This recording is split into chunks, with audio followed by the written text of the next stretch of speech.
साप्ताहिक current affairs में आपका हार्दिक स्वागत है। आज हम चर्चा करेंगे 8 से लेकर के 14 दिसंबर के करंट अफेयर की।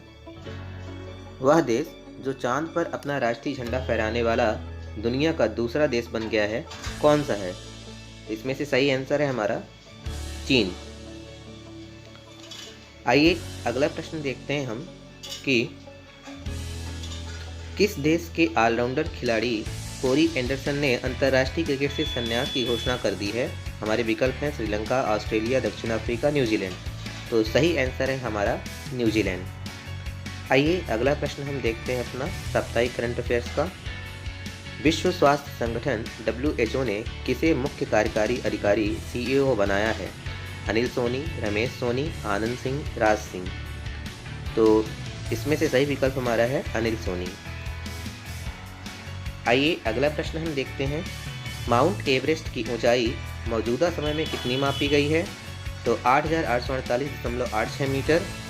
और दिए गए विकल्पों में से सबसे सही विकल्प जो हमारा है वो है 8,848.86 मीटर। चलिए अगला प्रश्न हम देखते हैं, फोर्ब्स की तरफ से जारी 100 पावरफुल वुमेन लिस्ट में किसे प्रथम स्थान प्राप्त हुआ है? तो दिए गए विकल्पों में से हमारा सही उत्तर जो है वो है एंजेला मार्केल। साप्ताहिक करंट अफेयर्स के क्रम में हम अगले प्रश्न की ओर बढ़ते हैं।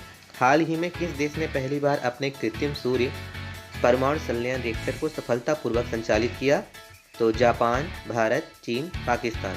सही आंसर है इसमें से चीन। आइए अगला प्रश्न हम देखते हैं कि हमारा अगला प्रश्न क्या है। हाल ही में फिट इंडिया मूवमेंट के एम्बेसडर के रूप में किसे चुना गया है? राजेश सिन्हा, अजय राजपूत, पोखरमल दास, कुलदीप हंडू। इसमें से सही आंसर है हमारा कुलदीप हंडू। अगला प्रश्न हम देखते हैं, हाल ही में किसे राष्ट्रीय डेयरी विकास बोर्ड NDDB के नए अध्यक्ष के रूप में नियुक्त किया गया है? अदिति शर्मा, अलका माथुर, रीना चोपड़ा, वर्षा जोशी। तो सही आंसर है हमारा डी, वर्षा जोशी। अगला प्रश्न हमारा है, हाल ही में शेख सबा अल आलिद अल सबाह किस देश के प्रधानमंत्री बने हैं? Qatar, Kuwait, Bahrain, Oman. तो सही आंसर है हमारा बी, कुवैत। चलिए अगले प्रश्न की ओर हम बढ़ते हैं। अगला प्रश्न हमारा है, कौन व्यक्ति हाल ही में लोकसभा के नए महासचिव नियुक्त किए गए हैं? राजीव दास चौरसिया, उत्पल कुमार सिंह, रमेश कुमार निगम या Jitendra Pratap Gond.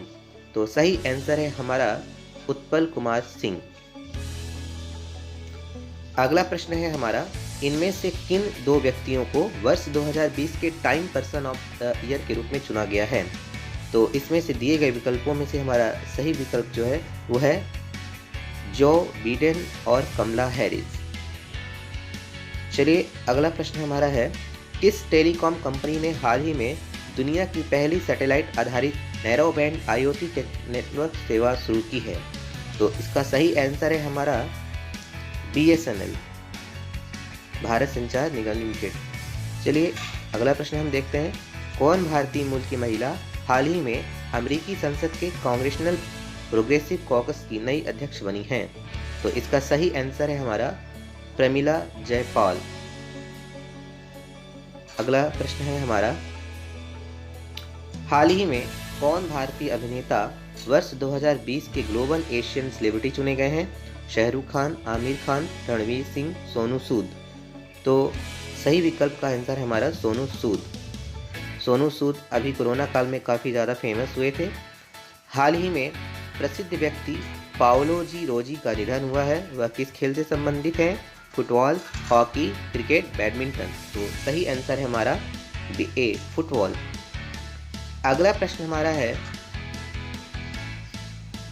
Global hunger index GHI 2020 में भारत का स्कोर क्या है? 15.2, 26.2, 27.2, 28.2। तो सही आंसर है हमारा सी, 27.2। चलिए आगे हम चर्चा करते हैं, टीम इंडिया के किस क्रिकेटर ने सभी फॉर्मेट से संन्यास लेने की घोषणा कर दी है? विराट कोहली, राहुल शर्मा, पार्थिव पटेल, इनमें से कोई नहीं। तो सही विकल्प जो हमारा है उसका आंसर है पार्थिव पटेल। अब हम अगले प्रश्न की ओर बढ़ते हैं जो कि साप्ताहिक करंट अफेयर्स पे है। फोर्स 2020 की सर्वाधिक शक्तिशाली 100 महिलाओं की सूची में किन भारतीय महिलाओं को जगह प्राप्त हुई है? तो दिए गए विकल्पों में से सही आंसर है हमारा ए, उपरोक्त सभी। भारत ने गणतंत्र दिवस 2021 की परेड के लिए किस देश के प्रधानमंत्री को मुख्य अतिथि के रूप में आमंत्रित किया है? तो इंग्लैंड, जापान, नेपाल, चीन। तो दिए गए विकल्प में से सही आंसर है हमारा ए, इंग्लैंड। साप्ताहिक करंट अफेयर्स की सीरीज में हम अगला प्रश्न देखते हैं। Federation of Indian chambers of commerce and industry FICCI का 2020-21 के लिए किसे अध्यक्ष बनाया गया है? तो दिए गए विकल्पों में से सही आंसर है हमारा डी, उदय शंकर। अगला प्रश्न है हमारा, प्रधानमंत्री नरेंद्र मोदी ने 10 दिसंबर 2020 को किसके निर्माण का भूमि पूजन किया है?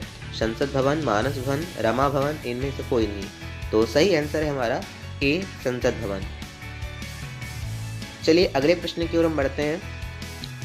हिंद महासागर द्वीप खेल 2023 की मेजबानी कौन सा देश करेगा?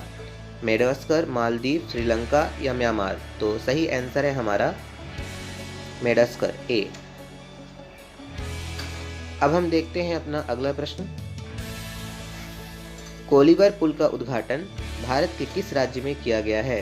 मध्य प्रदेश, उड़ीसा, बिहार, उत्तर प्रदेश। तो सही आंसर है हमारा सी, बिहार। चलिए आगे हम देखते हैं अपना हमारा अगला प्रश्न क्या है। संस्कृत के किस विद्वान व 150 पुस्तकों के लेखक का निधन हो गया है? गोविंदाचार्य, धर्माचार्य, रामाचार्य, गोपालाचार्य। तो सही आंसर है हमारा ए, गोविंदाचार्य। अगले प्रश्न की ओर और आखिरी प्रश्न की ओर हम बढ़ते हैं। खेल मंत्री किरण रिजिजू ने संन्यास ले चुके खिलाड़ियों को रोजगार मुहैया कराने के लिए कितने खेलो इंडिया केंद्र खोलेगी? तो दिए गए विकल्पों में से सही विकल्प जो हमारा सही आंसर है वो है डी, 1000 खेलो इंडिया केंद्र। बहुत बहुत धन्यवाद।